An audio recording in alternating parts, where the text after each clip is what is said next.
All right. So up next is a new segment to PechaKucha. We call it 20 Random Slides.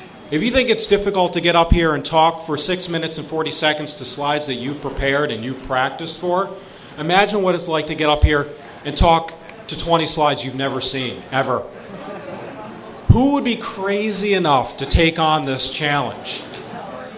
Well, no, not me. Whoa, we actually have a volunteer there. I'm going to sign you up for next time. Because I can tell you tonight, who decided that they'd actually kick this off for us is none other than our own Dan Terpstra. Yes. Give him a big round of applause because he's going to need it. Because I spent some time this afternoon pulling together some doozy 20 slides for you. All right. Everybody smile. Throw your hands up in the air. You're having a good time. PechaKucha Grand Rapids, Volume 6. All right, there we go. Dan, are you ready for this? Never. Have you ever seen these slides before? No. Have you practiced? Now, I did see something on the corner of my eye a second ago. Don't look. What'd you see? What did it look like? I think it was a spoon. A spoon? A spoon, yeah. All right. He might have gotten a sneak peek then, but I don't think that's going to prepare him at all. Everybody, please, a round of applause for Dan Terpstra and 20 Random Slides. Here we go. Real quick, remember, be willing to do this next time because it's terrifying.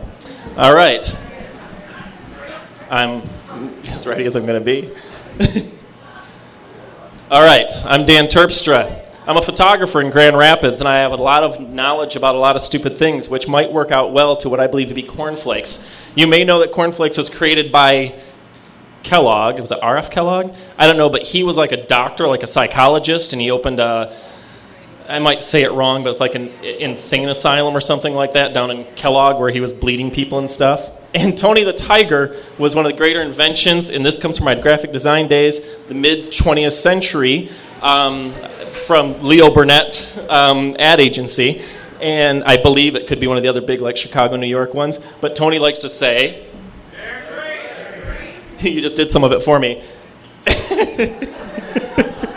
So I want to talk about my weekends and what I do at night. This is me, and this is when I'm typically putting a little extra makeup on. I shave down a little bit. It's like a bald cap, but I put it down on the lower side of my face, and I charge up with the world's greatest batteries. Nothing says great energy like Energizer and a neck massager. Nothing like 2 Ds. You know, a couple big plus Ds and a neck massager makes me feel like a young woman again. And so, this is my fiance? No, this is what I look like when I put my other glasses on, I put my curlers up and everything like that. Anyway, sorry, I'm getting off track a little bit. I get home, I dress up like a little kitty, I start playing with D batteries, and then now where was I? Okay. So we're going to talk just a little bit about how awkward this is. The goal for next time is that we literally have a guy like that just go, I'm going to do this, and he's going to see batteries. That's the goal. I'm waiting now to see what it is. Everyone else is kind of like,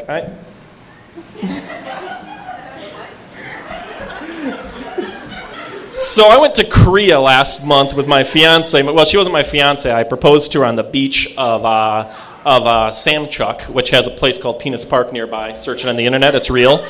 It didn't have this, but I felt like that when I was next to North Korea, where I dumped some of the ashes of my friend Tom. He died about a year and a half ago, and so when I went into the DMZ, and they're like, no pictures and stuff, and I'm like going, oh, my thing's trapped. I'm like, pictures, and you're like the North Koreans are going to come after me inside the tunnel, and I would be sitting on the can with... Anyone want to hoot this one? All right, so the bathrooms in North Korea have what's called a squatter. Most people in America have never seen a squatter. You take a man's urinal and put it on the floor, and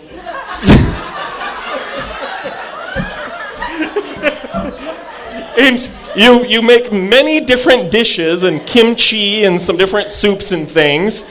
that does look like kind of like kimchi and stuff. The food, it kind of smells horrible in Korea. But that's why I was happy to come back to America for a bowl of cereal with Captain Crunch. I don't know as much about Captain Crunch, but my oldest brother did a beautiful picture of a whole bunch of breakfast people pictured as the Last Supper. And he thinks I shouldn't show it here, but I think I probably would if I ever get the chance. One of the things I like with Crunch is the Crunch berries with kittens. And so I'm going to be married in about 6 months, and I just lost my dog, Sammy. She was my sweet little puppy that I love so much. But I'm taking on cats. So this is hopefully not how they'll be presented to my home, where we're going to be cooking them. Oh. Again, going back to my weekends, I shave down, typically starting with my legs and work my way to my head. And it's weird when you shave down like that, you get the Greg Louganis look, how your eyes pop out. They get like really big, as you see. Maybe it'll be better this way. Is this more accurate? Okay. Seriously? All right. So when you do a mug shot of an animal, one of the key things you want to do is you want to do a high-key background so you can see the beautiful catch light in their eye. I'm a photographer, so I'm obsessing over the beard and cooking the animal afterward. I would be more comfortable eating the corn. That stuff, I side with the vegan on that, although I do eat red meat. When it starts to become questionable meat, that just becomes kind of, I don't know, it goes back to my Allendale days and how kind of scary I was about things. You know I'm sponsored by Nikon, right? I can actually, with not a 450D, with a 5D Mark III, probably get the settings quicker than most Canon users, though, because I'm a little bit obsessive about technology. I live by by taking photos in the U.S. Capitol, where I look for anything that's appealing and very exciting to me. So it's like there's nothing that says politics and government that's not cooperating together, quite like men jogging in little swimsuits in the winter time. So you'll probably see me out there going all over the place in the wild kingdom of Washington, D.C., where I'll be taking pictures and I'll be looking for guys running and people doing all sorts of things like that. Forest Club, this is fantastic. No, but truly, I don't even know what slide we're on because I didn't create this. Then it hit me. There are a few people who've come up to us tonight and said they were interested in coming to PechaKucha, but they said, how fun would it be sitting in the back just watching? What kind of challenge would it be getting up here? This is just BS, what I'm doing right now. There's a lot funnier people than me that I'd rather see it, but back to the serious stuff. Al Franken used to say, I'm smart enough, I don't know, it kind of looks the same as Frankenberry, though. The old Saturday Night Live days when they were great with Phil Hartman and Al Franken, who would say thank you. Thank you. People like me. Okay. Back to the man who created the slides. Dan, how was that? How was it getting up there and talking about 20 slides you've never seen before? It was actually kind of interesting, except for when it would just totally switch gears, and because you could get on a roll, and then all of a sudden it just... That was my pleasure to provide that to you. Did you do the kimchi on purpose? I had a completely different storyline in mind when you put that together, but I'm glad that you could bring up your experience with North Korean squatting toilets, and then connect that with your experience shooting men running in their shorts through our nation's capital. It was an insight into you that I regret that I had to be exposed to. You don't go to my blog. I've asked you.